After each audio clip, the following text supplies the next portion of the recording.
Hey guys, and welcome back to reading from the public domain after a very long time away. And sorry, it's been a couple of months since I should have brought the show. A month now since I should have brought the show back. But we're still on the Wonderful Wizard of Oz, and this is Chapter 11. Oh, it's by L. Frank Baum, yeah, and it's Chapter 11, The Wonderful Emerald City of Oz. Even with eyes protected by the green spectacles, Dorothy and her friends were at first dazzled by the brilliancy of the wonderful city. The streets were lined with beautiful houses all built of green marble and stopped everywhere with sparkling emeralds. They walked over a pavement of the same green marble, and where the blocks were joined together were rows of emeralds set closely and glittering in the brightness of the sun. The window panes were of green glass, even the sky above the city had a green tint, and the rays of the sun were green. There were many people, men, women, and children walking about, and these were all dressed in green clothes and had greenish skins. They looked at Dorothy and her strangely assorted company with wondering eyes, and the children all ran away and hid behind their mothers when they saw the lion, but no one spoke to them. Many shops stood in the street, and Dorothy saw that everything in them was green. Green candy and green popcorn were offered for sale, as well as green shoes, green hats, and green clothes of all sorts. At one place a man was selling green lemonade, and when the children bought it, Dorothy could see that they paid for it with green pennies. There seemed to be no horses or animals of any kind. The men carried things around in little green carts, which they pushed before them. Everyone seemed happy and contented and prosperous. The guardian of the gates led them through the streets until they came to a big building exactly in the middle of the city, which was the Palace of Oz, the Great Wizard. There was a soldier before the door dressed in a green uniform and wearing a long green beard. "Here are strangers," said the guardian of the gates to him, "and they demand to see the Great Oz." "Step inside," answered the soldier, "and I will carry your message to him." So they passed through the palace gates and were led into the big room with a green carpet. A big room with a green carpet and lovely green furniture set with emeralds. The soldier made them all wipe their feet upon a green mat before entering this room, and when they were seated, they said politely, "Please make yourselves comfortable while I go to the door of the throne room and tell Oz you are here." They had to wait a long time before the soldier returned. When at last he came back, Dorothy asked, "Have you seen Oz?" "Oh, no," returned the soldier. "I have never seen him, but I spoke to him as he sat behind his screen, and gave him your message. He said he will grant you an audience if you so desire, but each of you must enter his presence alone, and he will admit but one each day. Therefore, as you must remain in the palace for several days, I will have you shown to rooms where you may rest in comfort after your journey." "Thank you," replied the girl. "That is very kind of Oz." The soldier now blew upon a green whistle, and at once a young girl dressed in a pretty green silk gown entered the room. She had lovely green hair and green eyes, and she bowed low before Dorothy and said, "Follow me, and I will show you to your room." So Dorothy said goodbye to all her friends except Toto, and taking the dog in her arms, followed the green girl through 7 passages and up 3 flights of stairs until they came to a room at the front of the palace. It was the sweetest little room in the world, with a soft, comfortable bed that had sheets of green silk and a green velvet counterpane. There was a tiny fountain in the middle of the room that shot a spray of green perfume into the air, to fall back into a beautifully carved green marble basin. Beautiful green flowers stood in the windows, and there was a shelf with a row of little green books.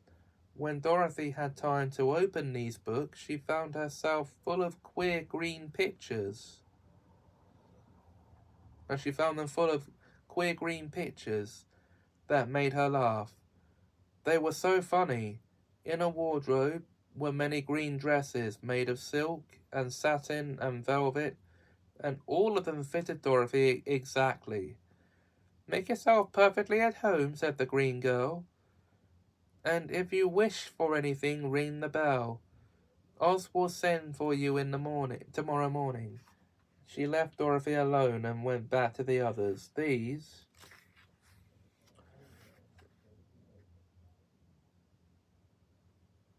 She also led to rooms, and each one of them found himself lodged in a very pleasant part of the palace.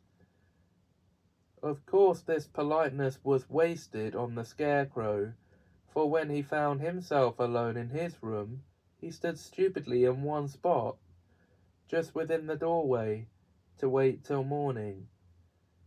It would not rest him to lie down, and he could not close his eyes, so he remained all night staring at a little spider which was weaving its web in the corner of the room, just as if it were not one of the most wonderful rooms in the world.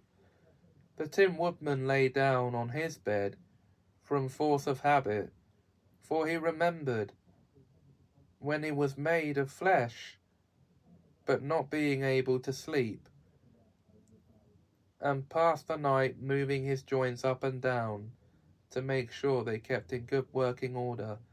The Lion would have preferred a bed of dried leaves in the forest, but did not like being shut up in a room. But he had too much sense to let this worry him. So he sprang upon the bed and rolled himself up like a cat and purred himself asleep in a minute.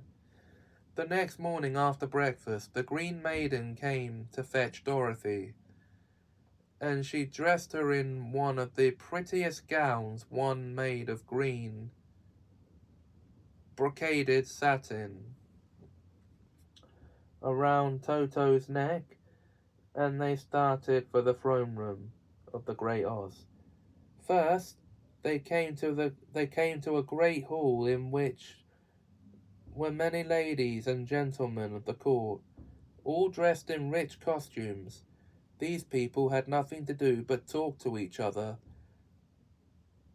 but they always came to wait outside the throne room every morning, although they were never permitted to see Oz.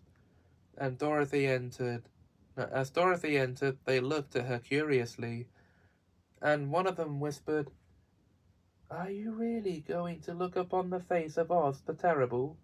"Of course," answered the girl, "if he will see me." "Oh, he will see you," said the soldier, who had taken her message to the wizard, "although he does not like to have people ask to see him. Indeed, at first he was angry, and I said he should send you back where you came from. Then he asked me what you looked like, and when I mentioned your silver shoes, he was very much interested. At last I told him about the mark upon your forehead, and he decided he would admit you to his presence. Just then a bell rang, and the green girl said to Dorothy, "This is the signal. You must go into the throne room alone." She opened a little door, and Dorothy walked boldly through and found herself in a wonderful place. It was a big round room with a high arched roof, and the walls and ceiling and floor were covered with large emeralds set closely together. In the center of the roof was a green light as bright as the sun, which made the emeralds sparkle in a wonderful manner. But what interested Dorothy most was the big throne of green marble that stood in the middle of the room. It was shaped like a chair and sparkled with gems, as did everything else. In the center of the chair was an enormous head without a body to support it or any arms or legs whatever. There was no hair upon his head, but it had eyes and a nose and mouth, and was much bigger than the head of the biggest giant. As Dorothy gazed upon this in wonder and fear, the eyes turned slowly and looked at her sharply and steadily. Then the mouth moved, and Dorothy heard a voice say, "I am Oz, the great and terrible. Who are you, and why do you seek me?" It was not such an awful voice, but she had expected to come from as she had expected to come from the big head. So she took courage and said, "I am Dorothy the Small and Meek. I have come to you for help." The eyes looked at her thoughtfully for a full minute, and then said the voice,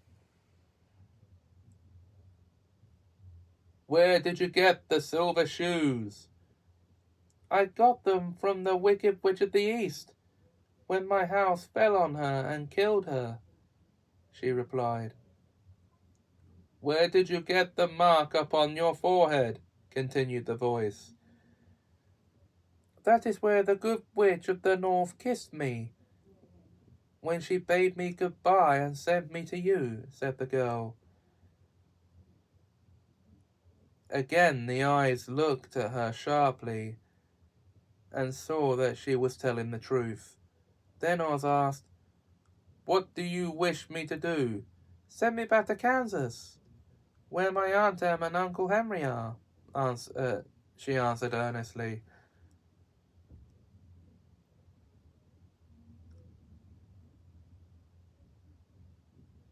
"I don't like your country. Although it is so beautiful, I am sure Aunt Em will be dreadfully worried over my being away so long."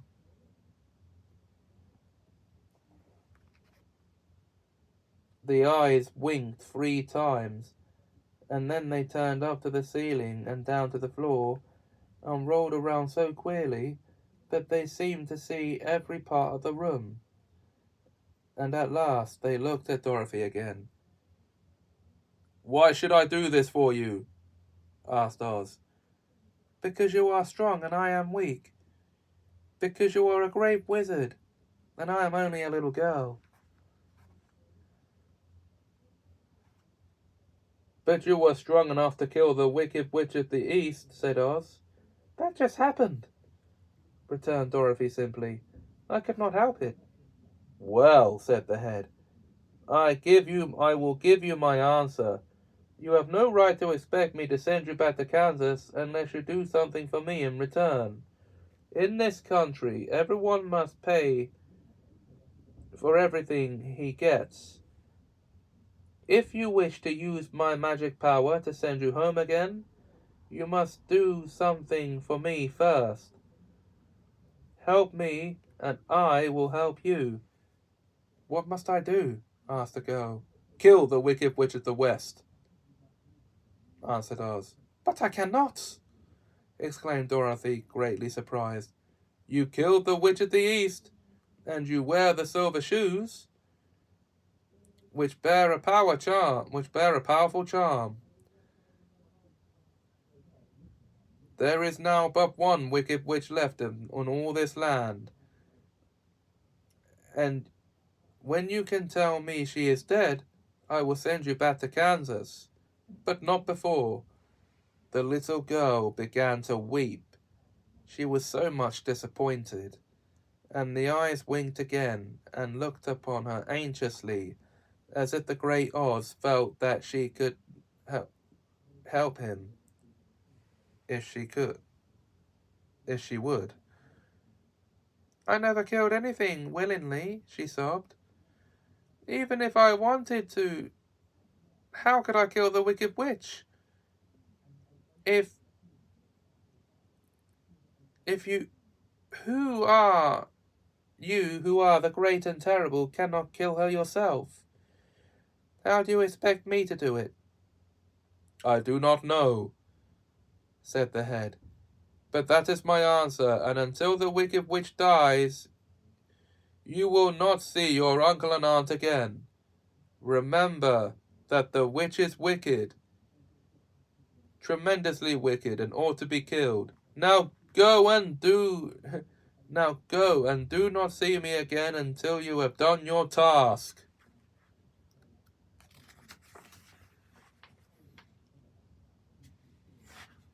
Sorrowfully, Dorothy left the throne room and went back to where the Lion and the Scarecrow and the Tin Woodman were, waiting to hear what Oz had said to her. There is no hope for me, she said sadly, for Oz will not send me home until I have killed the Wicked Witch of the West. And that I can never do. Her friends were sorry, but could do nothing to help her, so Dorothy went to her own room and lay down on the bed and cried herself to sleep. The next morning the soldier with the green whiskers came to the Scarecrow and said, Come with me, for Oz has sent for you. So the Scarecrow followed him and was admitted to the great throne room, where he saw, sitting in the emerald throne, a most lovely lady. She was dressed in green silk gauze, and wore upon her flowing green locks a crown of jewels. Growing from her shoulders were wings, gorgeous in colour, and so light that they fluttered if the slightest breath of air reached them. When the Scarecrow had bowed as prettily as his straw stuffing would let him, before this beautiful creature looked upon him sweetly and said, I am Oz, the great and terrible. Who are you, and why do you seek me? Now the Scarecrow, who had expected to see a grey head, the grey head Dorothy had told him of, was much astonished, but he answered her bravely, I am only a Scarecrow stuffed with straw. Therefore I have no brains, and come to you praying that you will put brains in my head instead of straw, so that I may become as much a man as any other in your dominions. Why should I do this for you? Asked the lady. Because you are wise and powerful, and no one else can help me, answered the Scarecrow. I never grant favours without some return, said Oz. But this much I will promise. If you will kill for me the Wicked Witch of the West, I will bestow upon you a great many brains, and such good brains that you will be the wisest man in all of the land of Oz. I thought you asked Dorothy to kill the witch, said the Scarecrow in surprise. So I did. I don't care who kills her, but until she is dead, I will not grant your wish. Now go, and do not seek me again until you have earned the brains you so greatly desire." The Scarecrow went sorrowfully back to his friends and told them that Oz had said what Oz had said, and Dorothy was surprised to find that the Great Wizard was not a head, as she had seen him, but a lovely lady. "All the same," said the Scarecrow, "she needs a heart and as much as the Tin Woodman." On the next morning, the soldier with the green whiskers came to the Tin Woodman and said, "Oz has sent for you. Follow me. Follow me." So the Tin Woodman followed him and came to the great throne room. He did not know whether he would find Oz as a lovely lady or a head, but he hoped it would be the lovely lady. "For," he said to himself, "if it is the head, I am sure I shall not be given a heart, since a head has no heart of its own, and therefore cannot feel one for me, and cannot feel for me. But if it is the lovely lady, I shall beg hard for a heart, for all ladies are themselves said to be the kindly-hearted."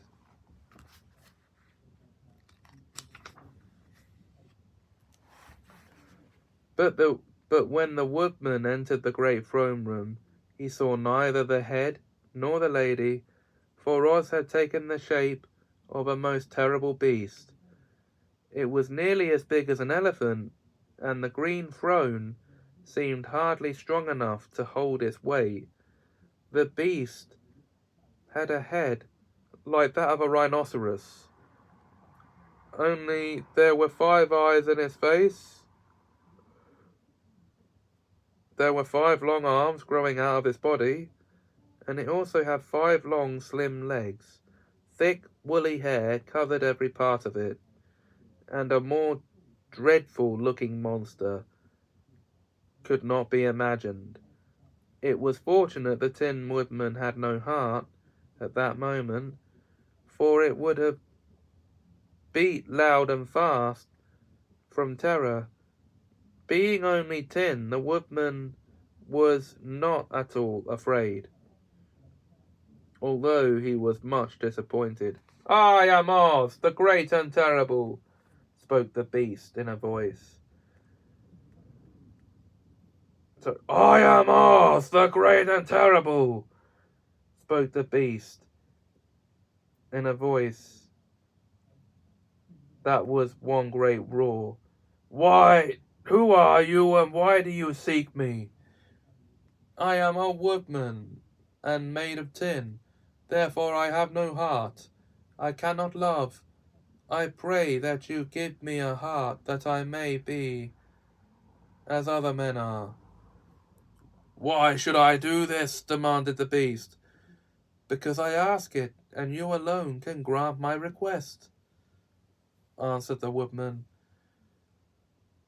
Oz gave a low growl at this, and said gruffly, "If you indeed desire a heart, you must earn it." "How?"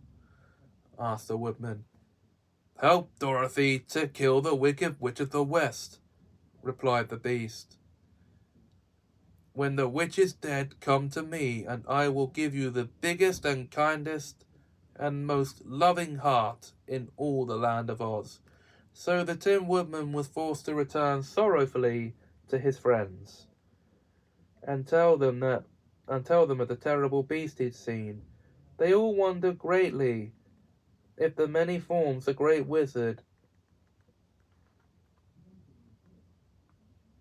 at the many forms the great wizard could take upon himself. And the lion said, "If he is the beast when I go to see him, I shall roar my loudest and so frighten him that he will grant all I ask. And if he is the lovely lady, I shall pretend to spring upon her, and so compel her to do my bidding. And if he is the great head, he will be at my mercy, for I will roll his head all about the room until he promises to give us what we desire. So be good cheer, my friends, for all will yet be well. The next morning the soldier with the green whiskers led the lion to the throne room and bade him enter the presence of Oz. The lion at once passed through the door and, glancing around, saw to his surprise that before the throne was a ball of fire, so fierce and glowing he could scarcely bear to gaze upon it. His first thought was that Oz had by accident caught fire and was burning up. But when he tried to go nearer, the heat was so intense that it singed his whiskers and crept back tremblingly to a spot near the door. Then a low voice came from the ball of fire, and these were the words it spoke. I am Oz, the great and terrible. Who are you, and why do you seek me? And the lion answered, I am a cowardly lion, afraid of everything. I came to you to beg that you give me courage, so that in reality I may become the king of beasts, as men call me. Why should I give you courage? Demanded Oz. Because of all wizards you are the greatest, and alone have the power to grant my request, answered the lion.